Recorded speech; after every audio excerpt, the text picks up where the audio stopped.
विकसित भारत संकल्प यात्रा बेंगलुरु के शहरी इलाकों में पहुंच रही है। आईसी वैन यानी मोदी की गारंटी वैन का शहरी क्षेत्रों में धूमधाम से स्वागत किया जा रहा है। यात्रा का उद्देश्य केंद्र की कल्याणकारी योजनाओं को लोगों तक पहुंचाना है। यात्रा के दौरान योजनाओं के लाभ से वंचित लोग जानकारी पाने के लिए सूचना, शिक्षा और संचार वैन के पास जुट रहे हैं। संसदीय कार्य मंत्री प्रहलाद जोशी ने बताया कि योजनाओं को लाभार्थियों तक पहुँचाना सरकार की एक बड़ी सफलता है। सम्मान्य प्रधानमंत्री जी के नेतृत्व में जो स्कीम्स हम लाए हुए हैं वो स्कीम्स का पूरा प्रचार प्रसार होना चाहिए, क्योंकि इसमें सैचुरेशन में जाना है। तो सैचुरेशन में कैसे जाएंगे, किसको नहीं मिला है उन लोगों को ये स्कीम अगर पहुंचाना है तो सक्सेस स्टोरी है, किसको मिला है और कितना आसानी से मिला है, तो वो जनता तक हमको उनका वो संदेश पहुंचाना है। इसलिए बहुत ही ये महत्वपूर्ण कार्यक्रम है, इसलिए ये अहम भूमिका भी हम देखने के मिल रहा है।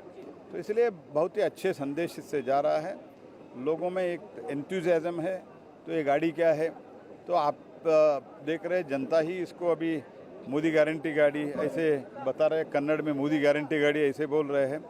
तो ऐसे जो प्रधानमंत्री जी का जो हमने वादा, गारंटी ऐसे शब्द हमने उपयोग करके नहीं किया था, लेकिन लोग शुरू किया, ये मोदी गारंटी है, ये मोदी गारंटी गाड़ी है। विकसित भारत संकल्प यात्रा जब बेंगलुरु के वसंत नगर पहुंची तो मेरी कहानी मेरी जुबानी पहल के माध्यम से लाभार्थियों ने अपनी सफलता की कहानी लोगों के साथ साझा किया। मैं एक गृहिणी हूँ, मुझे पीएम स्वनिधि योजना और आयुष्मान योजना का लाभ मिला है। सिलाई का एक छोटा सा व्यवसाय शुरू किया और अब 3 लोगों को रोजगार दे रही हूँ। रोजगार तो पैदा हुआ ही है और साथ ही कपड़े भी डिजाइन करती हूँ और कम लागत में लोगों को कपड़े सिलकर दे रही हूँ।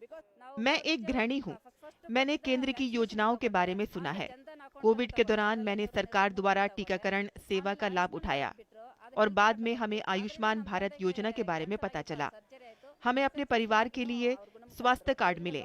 मेरे पिता कैंसर से पीड़ित थे, हम इलाज का खर्च वहन करने की स्थिति में नहीं थे, लेकिन आयुष्मान कार्ड ने मेरे पिता की जान बचा ली। आज हम खुश हैं और उनका इलाज सफल रहा और हमारे पास आयुष्मान कार्ड होने के कारण हमें 1 रुपया भी खर्च नहीं करना पड़ा। हम आयुष्मान कार्ड के आभारी हैं कि वह आज हमारे बीच है। हमारा परिवार इस सुविधा के लिए प्रधानमंत्री नरेंद्र मोदी का आभार व्यक्त करता है। अब मैंने विश्वकर्मा योजना के लिए आवेदन किया है। मैं साड़ी का व्यवसाय शुरू करना चाहती हूँ और सिलाई भी सीखना चाहती हूँ, ताकि मैं अच्छी कमाई कर सकूं और आर्थिक रूप से स्वतंत्र हो सकूं। मेरी सलाह है कि लोगों को इन योजनाओं के तहत लाभ लेने में संकोच नहीं करना चाहिए। प्रधानमंत्री ने हमारे जीवन को बेहतर बनाया है और हम उनके आभारी हैं। मैं एक ठेकेदार के अधीन राजमिस्त्री के रूप में काम करता हूँ। मेरा सपना था कि मैं अपने काम स्वतंत्र रूप से शुरू करूँ ताकि मेरी अच्छी आय हो, लेकिन ऋण प्राप्त करना मुश्किल था और बैंक में ऋण आवेदन करने की प्रक्रिया बोझिल थी। उन्होंने कई दस्तावेज और प्रश्न पूछे। मैं हार मानने की कगार पर था। तभी मुझे विश्वकर्मा योजना के बारे में पता चला। मैंने बैंक से संपर्क किया और ऋण के लिए आवेदन किया और अब ये जल्द ही मंजूरी दे दी गई। मैं स्वतंत्र रूप से राजमिस्त्री के रूप में अपना काम शुरू कर सकता हूँ और फिर मेरी कमाई अधिक होगी। हमारे जीवन को बेहतर बनाने के लिए मैं नरेंद्र मोदी जी का आभार व्यक्त करता हूँ। मेरा नाम सीता है।